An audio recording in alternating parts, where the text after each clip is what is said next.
It began with nothing more than a simple thought, the kind that slips in quietly and refuses to leave.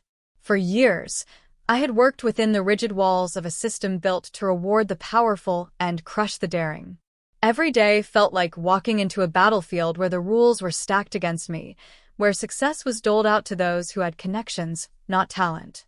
I watched men with half my skill rise twice as fast, simply because they were born into the right families or had the right handshakes. The unfairness gnawed at me until one day, I decided I would no longer play by their rules. If the system was designed to keep me down, then I would bend it until it worked for me. It started small. A loophole in a licensing application, a tiny clause in the paperwork that no one paid attention to. I saw it, and instead of ignoring it, I exploited it. One signature turned into two, and suddenly, what would have taken me 6 months to accomplish was finished in weeks. That little victory sparked something inside me. The world wasn't just unfair, it was lazy. Bureaucrats created rules so tangled that most people didn't even bother to untie them. But I wasn't most people. I began to see the system as a puzzle, a game where every loophole was a hidden doorway, every obscure regulation, a key waiting to be turned. Soon I was finding opportunities everywhere. Competitors paid outrageous fees for services I got at a fraction of the cost because I knew where to file, whom to call, and what lines to skip. When the banks told me I didn't qualify for a business loan, I found a government program buried under layers of red tape that gave me funding at zero interest. Where others saw barriers, I saw shortcuts. And with every victory, my business grew. But success didn't come without shadows. I remember the first time someone accused me of cheating. They sat across from me at a meeting, eyes sharp with suspicion, and said I hadn't played fair. I smiled, though my heart raced, and replied, "I didn't cheat. I just understood the rules better than you." That answer silenced them, but it also solidified something in me. The line between cleverness and cheating is thin, and I had chosen my side without shame. The turning point came when I entered a bidding war for a government contract. Dozens of firms with more money and influence than I could dream of were in the race. By all logic, I should have been crushed. But logic is for those who follow the rules. I spent nights poring over the requirements, searching for cracks. And there it was, a technicality buried so deep in the criteria that no one else bothered to notice. I tailored my bid to exploit it, meeting the exact conditions no one else thought to fulfill. When the results were announced, the room went silent. Against all odds, I had won. That contract didn't just change my business, it changed me. I went from being a struggling entrepreneur to a name that carried weight. People who once dismissed me now wanted to partner with me. Rivals who called me reckless began whispering about my brilliance. And yet, behind every smile and handshake, I knew the truth. I had beaten them not by being better, but by being willing to do what they wouldn't. As the years passed, my empire grew. What started with a loophole became a legacy. I learned to anticipate the flaws in the system before they even appeared, to see opportunities where others only saw walls. Some called me a visionary, others a fraud, but I never cared for their labels. I measured my worth in results, not approval. Looking back, I sometimes wonder if I truly cheated or if I simply refused to be chained by rules designed to keep me small. The system was never meant for people like me, and yet I bent it until it broke in my favor. And perhaps that is the real lesson, that success doesn't always belong to the most talented or the most honest, but to those bold enough to rewrite the game while everyone else is still learning the rules.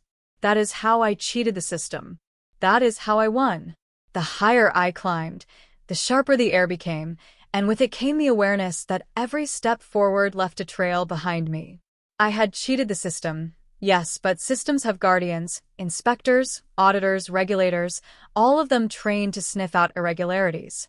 At first, I dismissed them as obstacles I could outmaneuver, and in truth, I did. When they came knocking, I buried them in paperwork so thick and perfect that even their suspicions drowned in the details. I learned to play defense as well as offense, to cover my tracks not by hiding them, but by making them so convoluted that no one dared to follow. But winning wasn't just about bending rules. It was about perception. People love a success story, and they love it more when it feels earned. I understood this and began shaping a public image carefully. Every interview painted me as the underdog who clawed his way to the top. Every speech emphasized hard work, resilience, and vision. My rivals gritted their teeth, knowing the truth, but the world didn't want their version. It wanted mine. And the more they whispered, the more they sounded like bitter losers. There were moments when my methods edged dangerously close to collapse.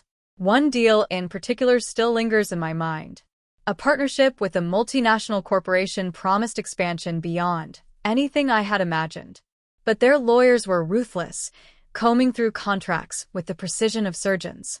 For weeks, I danced on the edge of discovery. One misplaced signature, one overlooked clause, and the entire empire I built could have crumbled. The nights were sleepless, the days tense, but when the deal closed in my favor, I realized something vital. The bigger the risk, the greater the reward. Not everyone admired me, of course. I lost friends along the way, people who believed I had gone too far, who said I had sacrificed integrity for ambition. Maybe they were right. There were times when guilt crept in late at night, whispering that I had traded honesty for survival. But those whispers grew quieter as the bank balances grew louder. Success has a way of justifying itself, and with every new office, every new client, every new recognition, I found reasons to believe I had chosen the only path possible. The irony is that the very system I cheated eventually celebrated me. Magazines wrote features on my innovation. Universities invited me to lecture on entrepreneurship. Politicians shook my hand and praised my story as one of resilience and determination. None of them asked how I got there, they only saw the results. In their eyes, I was proof that the system worked. Only I knew that I had won by breaking it. Now, as I sit at the head of a company that once seemed like a distant dream, I wonder if the line between cheating and strategy even exists anymore. Maybe all success, in its rawest form, is just about seeing what others don't, doing what others won't, and daring to take the steps that others fear. If that is cheating, then perhaps the world is built on cheats. And so, I keep playing the game. The stakes are higher now, the opponent sharper, but the rules are still flawed, and flaws are where I thrive. I no longer ask myself whether I am right or wrong. I only ask one question: what loophole haven't I found yet? In the beginning, it wasn't empire or glory that I sought. It was survival. Bills piled on my desk like soldiers ready for war, and my business, little more than a dream held together by desperation, was crumbling before it could stand. I remember those nights vividly. The cheap coffee gone cold, the flickering light bulb above me, and the weight of knowing that if I failed here, there was no safety net to catch me. That was when I began to notice the cracks in the walls around me. While others walked past them blind, I studied them. One government agency required 6 different permits for a simple operation, but the fine print suggested that if certain conditions were pending, operations could still begin. Pending was vague. Pending was a gift. I filed what I needed, labeled the rest in process, and opened my doors. It felt like breaking a lock with nothing more than a glance. Customers flowed in while my competitors were still tangled in paperwork. That first taste of victory was intoxicating. It wasn't just about the profit. It was about knowing I had bent a structure designed to crush me. From there, my eyes sharpened. When banks rejected me, I didn't walk away. I found grants so obscure that even the clerks administering them seemed surprised they existed. When suppliers tried to bleed me with high prices, I uncovered loopholes in tax codes that let me import directly, bypassing the middlemen entirely. Every rule became a suggestion. Every regulation, a riddle to solve. But success doesn't grow quietly. With every step higher, I drew attention. Some came to admire, others to destroy. Rivals began to circle, whispering that my rise was unnatural. I expected them to fight me with innovation, but they fought with complaints, filing reports, trying to choke me with the very system I had mastered. They underestimated me. While they drafted their accusations, I was already 3 moves ahead, sealing alliances, acquiring smaller firms, weaving my influence so deeply that removing me would unravel their own interests. There were moments when the danger was real. I once stood in a boardroom, surrounded by stone-faced officials who accused me of fraud. Their voices were cold, their folders thick with evidence they believed damning. But I knew better. Every document they held was technically correct, every move I made technically legal. The law, after all, is only as strong as its wording.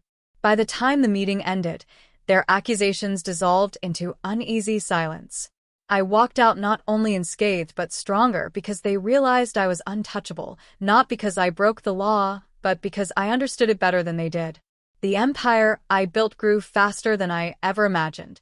Offices rose in cities where I once couldn't afford rent. My name began appearing in magazines, my story framed as a tale of resilience and brilliance. They called me a self-made man, a visionary. No one wanted to hear about loopholes and technicalities. They wanted inspiration, and I gave it to them with a smile. I stood on stages, delivering speeches about perseverance, while deep inside I laughed at the irony. They wanted heroes, and I had become one by rewriting the rules beneath their feet. Yet with every triumph came a shadow.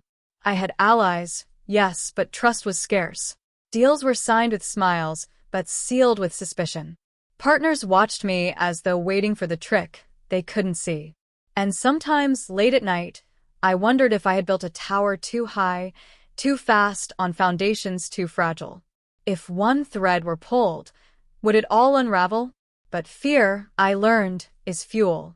It sharpened me, made me cautious, made me relentless. I didn't slow down. I accelerated. I took risks others called madness, investing where the markets were crumbling, diving into industries no one dared to touch. And each time, I found the hidden doorway, the overlooked angle, the flaw in the design. Where others drowned, I thrived. Now I stand at the peak, looking down at the path I carved. To some, I am a genius. To others, a cheat. Perhaps I am both. But here's the truth. The system was never designed for people like me to win. It was built to protect the powerful and crush the bold. I didn't break it, I exposed it. I showed that rules are only as strong as the imagination of those who follow them. And maybe one day, someone will do the same to me. Maybe someone, somewhere, is already studying the cracks in my empire, waiting to exploit them. If that day comes, I won't call them a cheater. I'll call them clever. Because I know better than anyone. In this world, the real winners are the ones who dare to play the game differently.